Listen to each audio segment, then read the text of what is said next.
Hey guys, welcome to BMW Blog and welcome to Salzburgring racetrack in Austria. We are here to test drive the new BMW M5 sedan. As you can see all around me, there is some camouflage inside the car because BMW doesn't want you to see the design yet, even though we're gonna see it in just a little bit. But today it's all about the driving experience and see what this heavy M5 can do on the racetrack. Power specs first, 727 PS, about 717 horsepower and 1000 Newton meters of torque. Of course, the car is quite heavy. It's about 2,435 kilos, if I remember correctly. So let's see how that handles on the track. It's a plug-in hybrid, of course, like the BMW M, getting the S68 with an electric motor.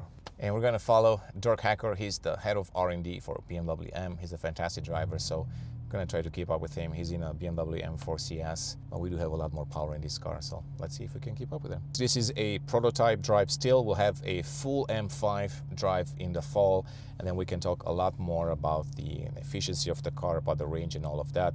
But essentially, it's about 19 point something kilowatts hours battery pack, gives you a WLTP range of 69 kilometers. The battery is a little bit smaller than on the BMW M because they wanted to keep the weight as low as possible. So I'm doing M1. So right now we're in the sport mode. You can hear the engine. The car is about 400 kilograms heavier than the F90 M5, so that's right off the bat. It's a big difference. The car, of course, is also a little bit bigger, about 11 centimeters longer and also about 6 centimeters wider. Let's see, of course, different experience than the M4 CS I drove earlier today. But yeah, it's the S68. Sounds good even from the inside with the fake sound. As you've heard, there is more weight at the front than at the rear.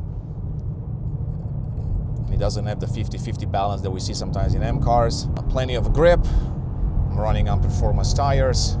Of course, there is a little bit of body roll. The car is quite heavy. You do want to have a little bit of body roll in cars because that way you're getting more feedback from lateral forces, so that is not a bad thing. The car comes with carbon ceramic brakes.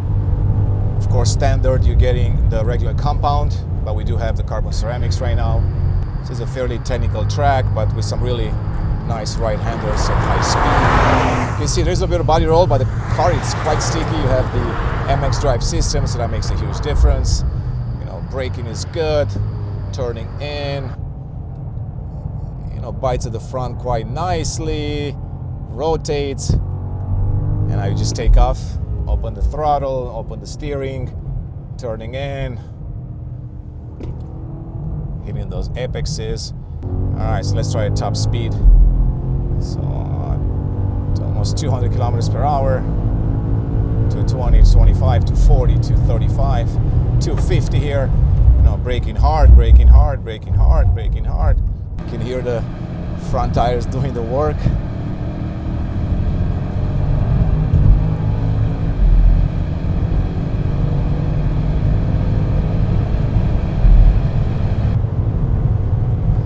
As far as the power delivery, it's impressive. I mean, the car just wants to take off, and it's extremely composed. Actually, in some of those corners, you are getting that body roll that I mentioned, but the car just flies.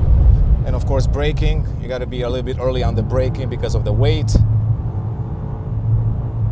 Steering feedback, it's actually pretty good. It's not as good as the M4 CS, of course, because of the difference in the weight and the car size, but you're getting plenty of feedback from the front wheels.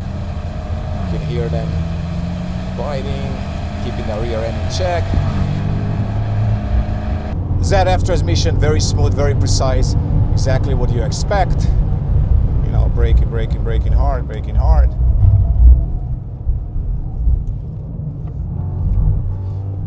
Of course, the loads under braking, they're kind of weird because the car is quite heavy, so you really got to be careful, especially if you have a lead car in front of you.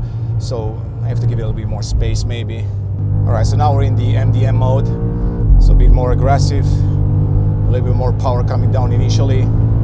The suspension is definitely a little bit improved right now, so a lot stiffer. You can feel the steering wheel also, but also the power as you take off, it's a lot more aggressive. And the car just dances on the track.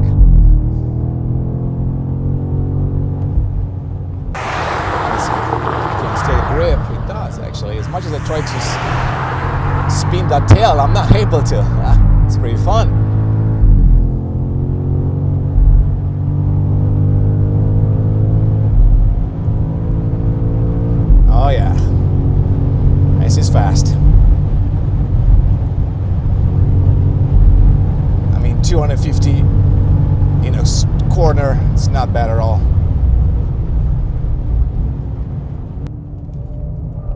try to spin that tail a little bit, but the MX drive still kicks in. You can't really do that.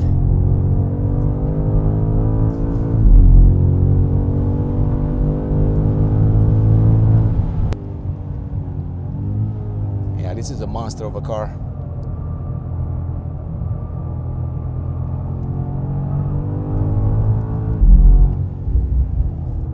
Alright, so right now we're in the hybrid mode, e-control. We're doing a cool down lap, so this gives me a chance to kind of talk a little bit more about the car, right? So of course it's kind of what I expected, right? I expected this new M5 to be a power monster, a missile rocket if you want to call it that way. It is definitely fast, even though I was not pushing the car too hard because track is tricky here, so you got to really be careful here. Honestly, it's super powerful, but you cannot neglect the fact that it's a heavy car. I mean, I expected this because of the plug-in hybrid drivetrain. That's the choice they've made, so honestly we'll have to live with that choice. But if you're looking for a powerful daily driver with the option to go to the track when needed, this car will fit the bill. Of course, it loses a little bit of the M5 DNA. I mean, especially coming from the F90 M5 competition, which was a fantastic car. I'm not even going to mention the M5 CS, which was absolutely amazing car. It just feels completely different. This is more of a daily driver, a softer car. I was told that the modes are a little bit softer than in the past. Also, definitely softer than on the XM.